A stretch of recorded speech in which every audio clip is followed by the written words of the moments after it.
Cachassane, donc il n'y avait pas beaucoup de sources, il n'y avait rien du tout. C'était assez aride, vous pouvez le constater, c'est très sec et tout, d'ailleurs, particulièrement à cette année, quoi. Alors les gens cherchaient l'eau comme ils pouvaient, ils faisaient appel à un sourcier, pour voir s'ils trouvaient un avenne qui passe pour trouver l'eau, mais ce n'est pas toujours le cas, quoi. Alors que ce n'était pas le cas, ils faisaient des citernes, quoi.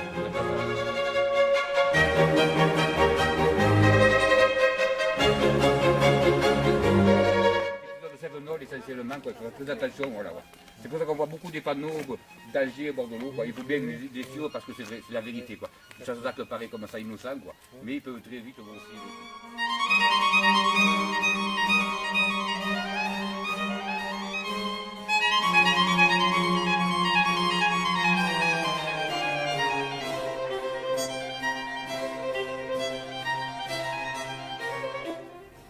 Donc voilà le système de Manlève. On en a beaucoup encore au Proche-Orient et en Afrique, ça dit, le soie sur vous. Et donc ça fait un contrepoids, c'était très équilibré. Moi, j'ai eu la chance, peut-être le diagnostic, de le voir fonctionner. Quoi. Ça marchait vraiment bien. Quoi. On ne forçait pas ni rien, ni pour descendre, ni pour...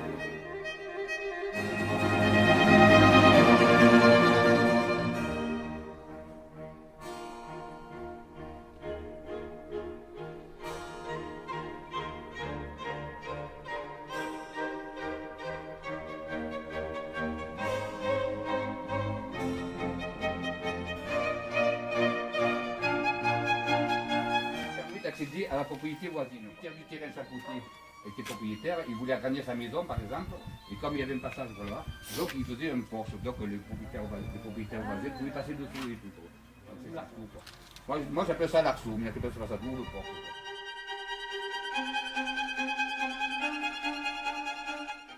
Qui était attitré, mais il fallait porter le bois et tout, et donc voilà quoi.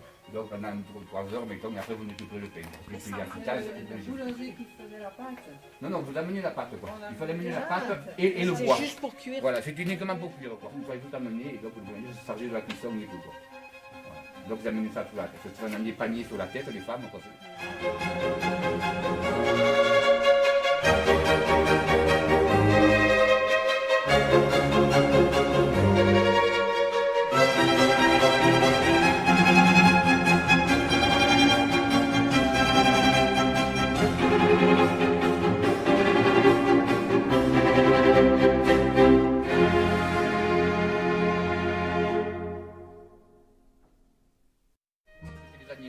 Les caves à vin, tout ça. Au premier étage, c'était donc l'habitation principale et au-dessus, c'était les magnaneries.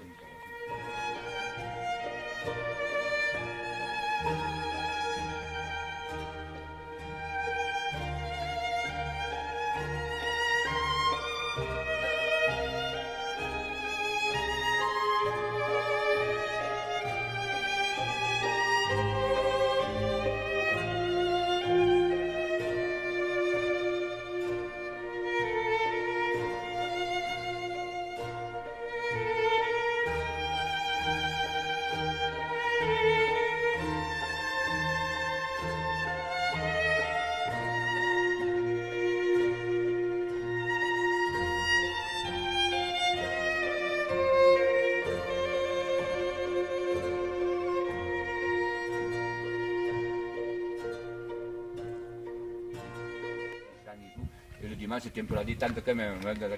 C'était un pan ici, il fallait le dimanche aller à la messe avec les parents à la messe, le dimanche avec la mère, tout ça, moi, les voisins, tout ça et tout.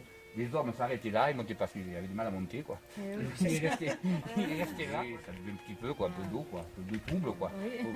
Et les femmes montaient, puis bon, toujours à Rondal, ils sont toujours là, tout ça. Et 1 heure après la messe, en moyenne 1 heure, quoi. Et regardez, les hommes étaient encore là, en train de rigoler encore plus qu'au départ, quoi. Et ils se faisaient engueuler, quoi, je veux dire, et tout, quoi. Parce que bon, ils buvaient bon, souvent le vin local, quoi, qui était le Quinton, si vous avez entendu parler, le vin Quinton, le jeune Jacquet, quoi. Qui était un très bon vin, qui m'était interdit, mais bon, je vais remettre sur le marché plus ou moins, parce que c'est des anciennes variétés, quoi. Et le Quinton, c'est un vin qui est assez ferrugineux, quoi, je veux dire, qui était interdit, quoi.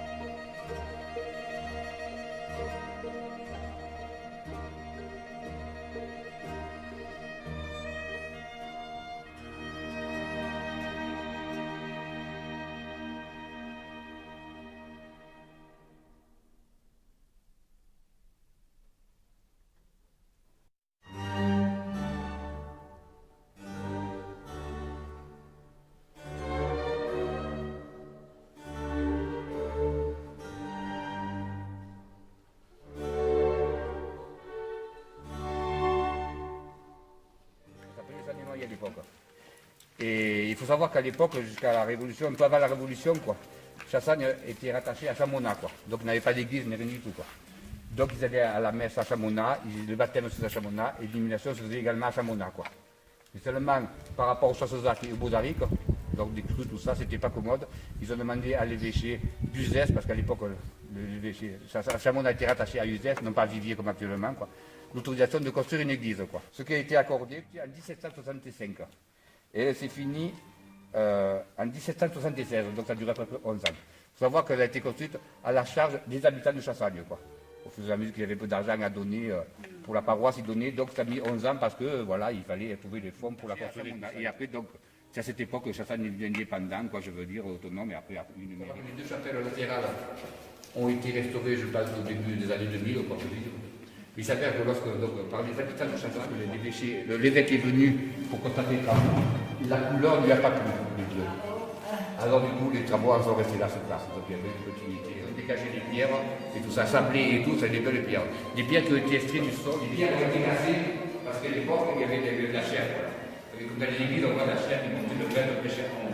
Et donc, à l'époque, il ne faisait pas de sentiment dans les bâtiments. Il y avait quand même cassé les pierres pour mettre la chair.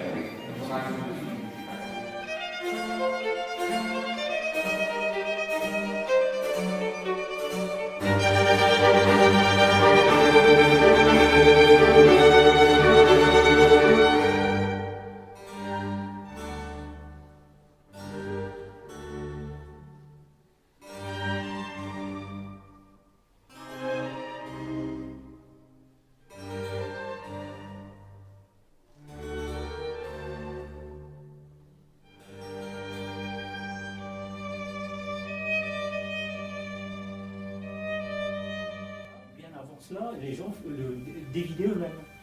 Donc en fait, ils avaient des bassines comme ça. On le mettait dans l'eau chaude et puis ensuite, bon, on essayait de trouver les brins, on mettait 4-5 fils ensemble, on les approchait là, puis on tournait.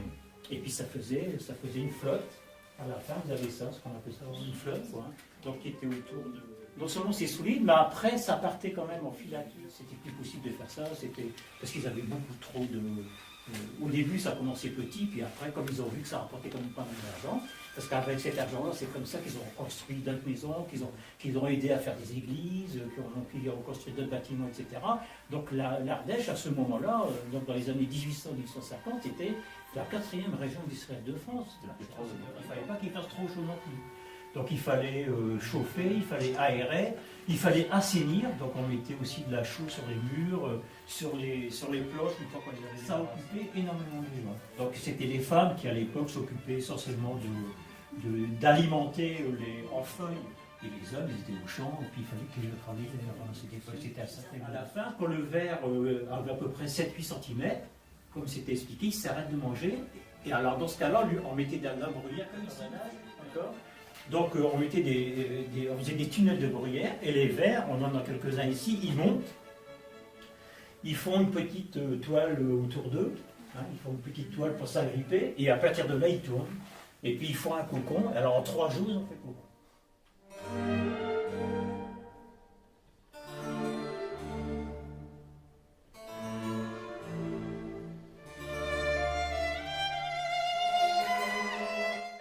L'ermitage Sainte-Eugène date du Moyen Âge. Il est inscrit à l'inventaire supplémentaire du monument historique depuis 1979 et entretient par sa position singulière au rebord du plateau du bois de Paille-Olive des relations visuelles réciproques avec le village de Chassagne et son terroir. Il constitue une pièce majeure du patrimoine paysager et touristique de la commune.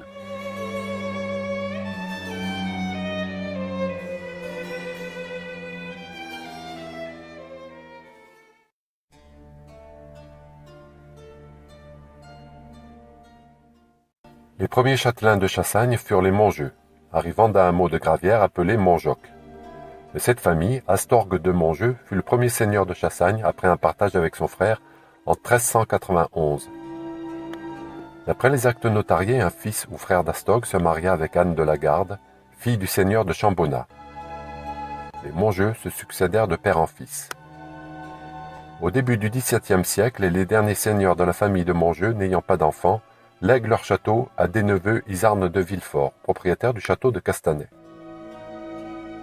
On voit que qu'en bas, elle était beaucoup plus large. Ils agrandirent le château déjà construit par la famille de Montjeu. Et sans doute du 15e siècle. C'est Jacques d'Izarne qui fut le premier seigneur de Chassagne après le décès de Montjeu, sous le nom d'Izarne de Montjeu, marquis de Villefort. Mais depuis, on a refait des fenêtres qui ne sont pas d'époque du tout. Mais bon, ils avaient fait quand même 3 étages.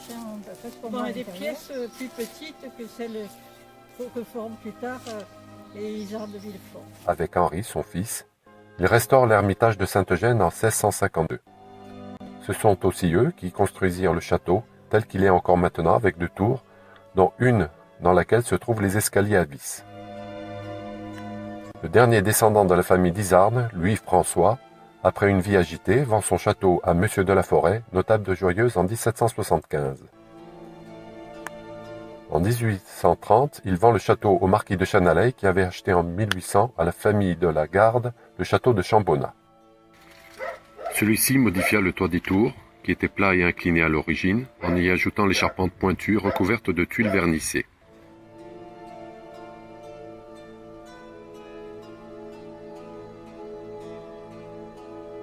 Alors, ces Izardes de Villefort avaient déjà construit un château près de Villefort qui s'appelle le Castanet. Je ne sais pas si vous l'avez vu.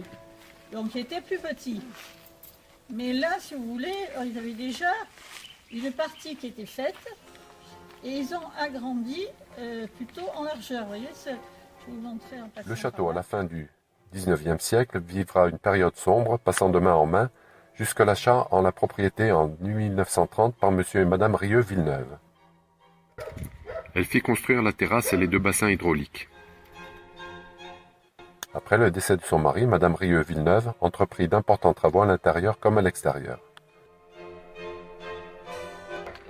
En 1947, les grands-parents de madame Hélène Abaziou, copropriétaire actuelle, le docteur et madame Émile Roche, achetèrent le château qui, depuis, est resté dans la famille.